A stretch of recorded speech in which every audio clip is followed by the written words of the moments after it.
So you're thinking about maybe moving to Montana? Well, you've come to the right place because this is the Montana Real Estate Channel. And today we are in Great Falls, Montana and the surrounding area. And we're going to go out and take a look at some of the neighborhoods in Great Falls, some of the landmarks, talk about the culture. We got some really great history here in Great Falls. Of course, Lewis and Clark came through here. We'll go up to the Great Falls.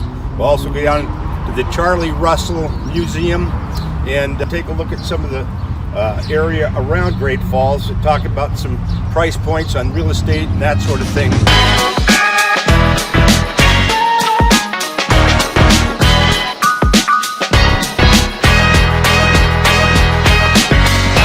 If this is your first time to the Montana Real Estate Channel, you want to tap that button down there in the logo on the lower right-hand side of your screen, so that you'll be notified whenever we put out a new video on communities around western Montana. If you're looking to relocate around the state of Montana or relocate into Montana, be sure to send us an email, give us a call, send us a text. We'd love to be a resource for you. We get contacted almost daily by folks just like yourself, and we'd like to be able to help you in any way we can. My name is Craig Cyphers, and I work with my third generation realtor daughter, Erica, at Cyphers Family Real Estate. We've been helping folks since 1966 with buying and selling real estate in Montana. And so what we're going to do, we're going to go out and take a look at Great Falls.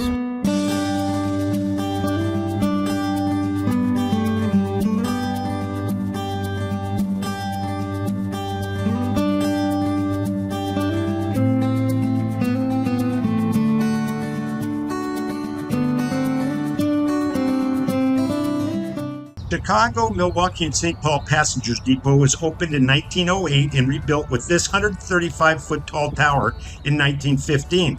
Passenger travel served the local community here until the mid-1960s. Today, this building is an office building on the banks of the Missouri River, and this is a relatively quiet little park along the river where you can hear the birds in the background, and the bridge in the background is First Avenue or I-15 Business. This incredible body of water is approximately 873 feet across at this point, and the Missouri was so instrumental in the settlement of the area west of St. Louis, where the Missouri flows into the Mississippi. The Missouri is the longest river in the United States and fourth in the world with a length of 2,341 miles. This video will be a general overview of Great Falls. We'll be doing a series of Great Falls videos that you'll want to check out. This one will be about some of the landmarks like the Milwaukee Depot where we started, and some of the major streets and thoroughfares that funnel traffic around Great Falls. In our Great Falls series, we'll cover Great Falls arts, education, and health. We'll have a video on Lewis and Clark and the Missouri, Charlie Russell, and the Great Falls of the Missouri. And finally, we'll travel through some of the neighborhoods in Great Falls and talk about real estate and some amenities associated with these neighborhoods like golf courses. And so enjoy this tour of Great Falls. Now we're driving along the river looking into Elks Riverside Park, where they have a covered shelter with picnic tables, restrooms, facilities, play equipment, tennis courts, horseshoe pits, and lots of open space. It's the home to Riverside Rail Yard Skate Park, and Riverside Park encompasses 51.5 acres. And as we come around the corner, we can see across the river into Black Eagle, where we have the Calumet Refinery, which has been in existence since 1922. Today, it produces 30,000 barrels of sustainable aviation fuel and bio-based diesel per day. It is one of the largest facilities in the United States, if not the world. Driving along a major east-west thoroughfare on the north side of Great Falls on 8th Avenue North, headed east. These two subdivisions were called the Great Falls 11th and 12th editions. These are pretty snappy and creative names for these various editions, to be sure. These homes were built between 1900 and 1955, and the homes in this section of town range in size from 800 square feet to 1,400 square feet, and some have sold recently for as little as $175,000. This is another east-west thoroughfare in Great Falls. It's 2nd Avenue North, and here we find the Columbus Center, which inhabits the old Columbus Hospital, which was built in 1929. The Columbus Hospital, like so many hospitals in Montana, was established by the Sisters of Providence and opened in 1892. Today, this 7-story, 150,000 square foot building is home to over 100 tenants, including the Chapel Theater and many more businesses, all neatly tucked into this quiet residential neighborhood. Going east on 1st Avenue North, heading toward the intersection of 14th Street South or US Highway 87, past Our Savior Lutheran Church. This is a great little neighborhood, and not much real estate is sold here.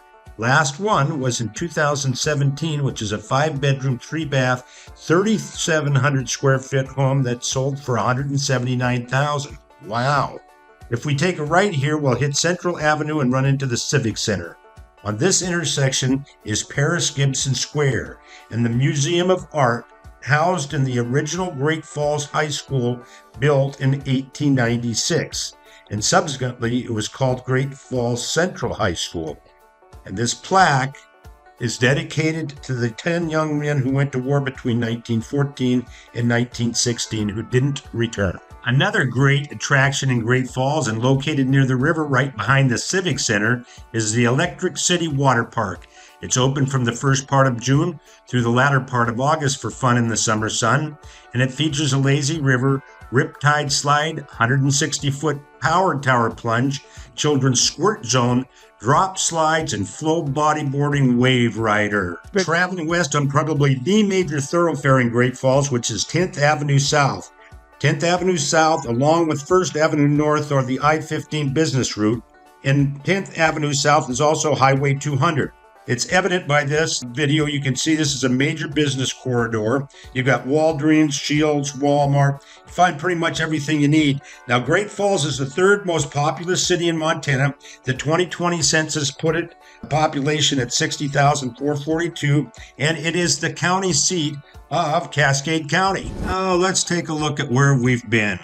We started our drive right here along the river. We saw the Milwaukee Depot. We've come across here around the Elks Park. I mentioned Black Eagle and Smelter Hill. And then we traveled around, came down, picked up 8th Avenue, came across here, dropped down to 2nd Avenue. We went down, saw the old Columbus Hospital. And then we dropped down onto 14th. We checked out the Paris Gibson Museum, and then we actually went down Central Avenue here to the Civic Center and the water park. And we have been traveling down 10th Avenue South here, which is a major thoroughfare in Great Falls. And we're going to pop up in here and see a cool little place called the Sip and Dip Lounge. And then we're going to head out over here across the river to the Great Falls International Airport. And you'll recall that I also mentioned Malmstrom Air Force Base, which is right out here. So let's continue our journey. Getting back to our lodge and the Sip and Dip Lounge, the Metropolitan Statistical Area of Great Falls has a population of around 85,000 people, and it is the cultural, commercial, and financial center in the central part of the state. Now, the city is of course bisected by the Missouri River, and it was the brainchild of Paris Gibson, an entrepreneur from Maine. And then Gibson, along with his pal Robert Vaughn, surveyed and platted a permanent settlement on the south side of the river in 1883, and the city was incorporated in 1888. Great Falls quickly became a thriving industrial city with groundbreaking in Black Eagle for a smelter, and damming of Black Eagle Falls was completed in 1890, providing electricity to Great Falls, which was the first hydroelectric power in Montana. The expansion of nearby mining, the development of rail systems east, west, and north-south propelled Great Falls toward ever greater prosperity, including a thriving agricultural community. Now, after pumping your head full of incredible knowledge, let's drive over to the O'Hare Motor Lodge and visit the iconic and world-famous Sip and Dip Lounge for a libation and some music. The Sip and Dip is a tiki-themed bar with the upper deck pool as the back bar. And Pat the Piano Bar Gal played requests here for 50 years, and the Mermaids were added in 1996. Even Ron White took a dip in the pool, and you can find that on YouTube. Prior to the Mermaids, my junior year in high school, we stopped here and stayed for state speech meet, and I had two Morris teammates that went up to the pool not knowing it was the back bar. Now that's a great story. The Sip and Dip Lounge will travel to the west side of the river near the Great Falls Airport and see the Marketplace Shopping Center. Here we have the Great Falls Driver Services.